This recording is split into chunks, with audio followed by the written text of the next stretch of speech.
Well, today we've collected most of the oil. Look, there are still a little bit of there's a little remnants of floating patches. This is primarily due to the changing of the tide and the wind direction. There's sheening. Sheening is like thin films of oil, and that is what we're collecting at the moment. Our bay is primarily clean. Our beaches are clean, and we will move on now to cleaning the revetments and the harbour walls. The NGOs in Gibraltar, the environmental groups, and also the opposition have called for an investigation into what exactly happened. Can you commit to such an investigation? And if so, is it something that you're going to make public? I mean, I committed myself over the weekend that I would be carrying out an investigation into the matter, full investigation into the matter. We expect to do that. We expect to start our work on that soon. At the moment, we want to, like I said, the cleanup operation needs to be over with, and then we need to look at the damage, the financial damage, and to see how we need to claim this. The ship is detained at the moment by the captain of the port, and we need to determine the exact financial damage to the situation. There have been suggestions in the Spanish press that patches of oil have been discovered on coastlines across the bay, and also that the Port Authority in Gibraltar took an unusual amount of time to be able to contact its counterparts across the bay. Can you say whether this is correct or not?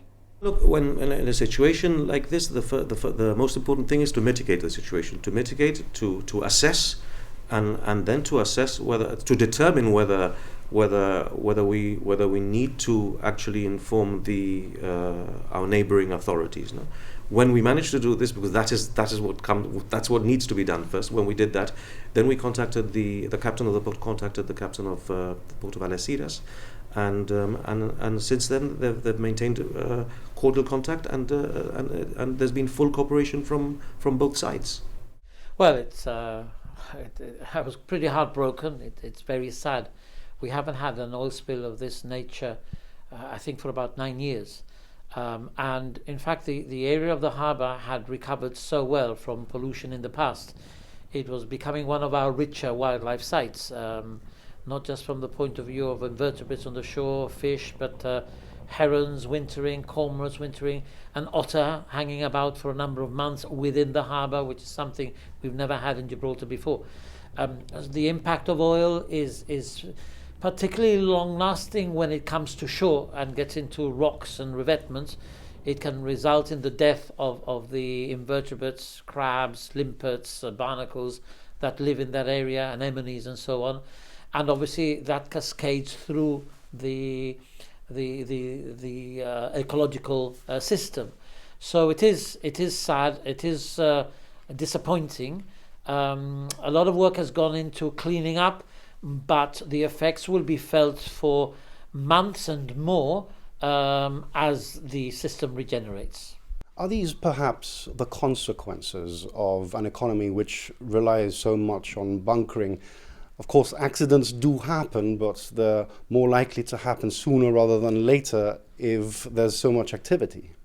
Well, it's a consequence of an activity, and that carries a risk.